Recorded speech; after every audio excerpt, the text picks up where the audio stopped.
Hi everyone, welcome back to a new video, and today I will teach you Spanish in just 10 minutes.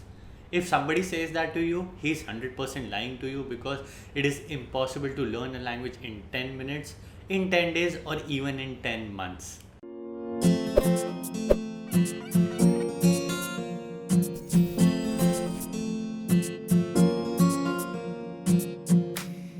Learning a language is a very slow process, and to learn any foreign language it would take you at least 2 years. And if you don't believe me, look at how much time it took us to learn English. Now we know that languages cannot be learned in just 10 minutes, but what we can learn in 10 minutes is a basic introduction. So today in this video I will teach you a basic introduction in Spanish. So the most basic thing that you can say in Spanish is hola. If you have seen Zindagi Na Mere Dobara Hola. or any other Spanish TV series, I'm pretty sure you are familiar with this word hola. Hola means hello. After saying hello, the next question could be asking somebody's name, and there are many ways of asking names in Spanish, but the most common and widely accepted one is Cómo te llamas. If you literally translate Cómo te llamas, it means how do you call yourself. But one rule of languages is you don't translate languages literally. So Cómo te llamas would be what is your name. And the answer to Cómo te llamas is Me llamo followed by the name. For instance, I would say Me llamo Lakshay.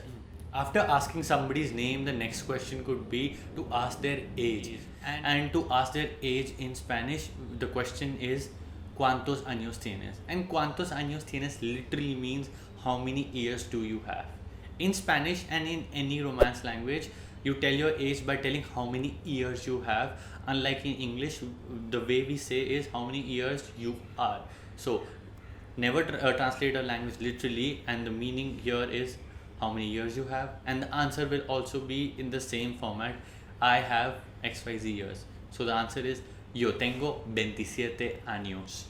I have XYZ years. The next possible question could be where are they from or where do they live.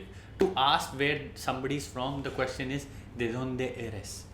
And if you want to ask where they live, and the question for that is donde vives, where do you live. And the answer to that would be, if I want to say I am from India or I am from New Delhi, the answer would be yo soy de la India, yo soy de Nueva Delhi. And if I want to say I live in New Delhi, the answer would be yo vivo en Nueva Delhi. Yo vivo en Nueva Delhi. After getting some basic information about the other person, you can ask what do they do for a living or what is their profession. And the question for that is ¿a qué te dedicas? What do you do for a living or what is your profession? I'm not literally translating it for you because again, the literal translation is very different. But if you want to ask somebody's profession or what do they do for a living, the question is ¿a qué te dedicas? This question can have many answers, and let's look into the most obvious ones. If you're a student, you can say yo soy estudiante. If you work for a company, let's say for Tata, you would say yo trabajo para Tata. If you have a business, you can say yo soy hombre de negocio, or you can say yo soy una mujer de negocio. I'm a businessman, I'm a businesswoman. And if you teach something, you can say yo soy profesor de, followed by whatever you teach. So now if I want to say I teach Spanish, I would say yo soy profesor de español. Now let's just recap what we have learned so far. I will give a small introduction in Spanish. Hola, me llamo Lakshay, tengo 27 años, yo soy profesor de español, yo soy de la India y vivo en Nueva Delhi. ¿Y tú, cómo te llamas? ¿A qué te dedicas?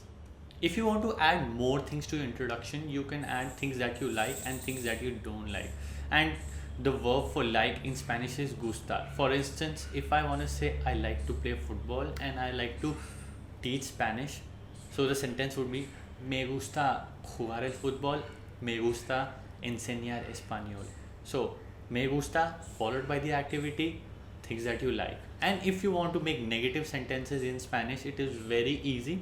You just only have to add no in front of the verb, and that's it. For instance, if I want to say I don't like to play golf, no me gusta jugar al golf. Or if I want to say I don't like to watch movies, I would say no me gusta ver películas. It is very easy to make negative sentences in Spanish. Just add a no in front of the verb. And you can end your introduction by telling why you are learning Spanish, and you can say that by saying yo quiero aprender español porque me gusta España, and the translation is I want to learn Spanish because I like Spain, or whatever reason you have. For instance, I started learning Spanish because I love football, so I would say me gusta yo quiero aprender español porque me gusta el fútbol. Or you can say because you like Spanish TV series, let's say Elite or Money Heist, so you can say yo quiero aprender español porque me gusta los series españoles como Money Heist, Casa de Papel o Elite. Pues muchas gracias mi gente por ver este video. Nos vemos en el próximo. Hasta entonces. Adiós. So guys, if you're enjoying the videos, please consider subscribing to the channel. Thank you.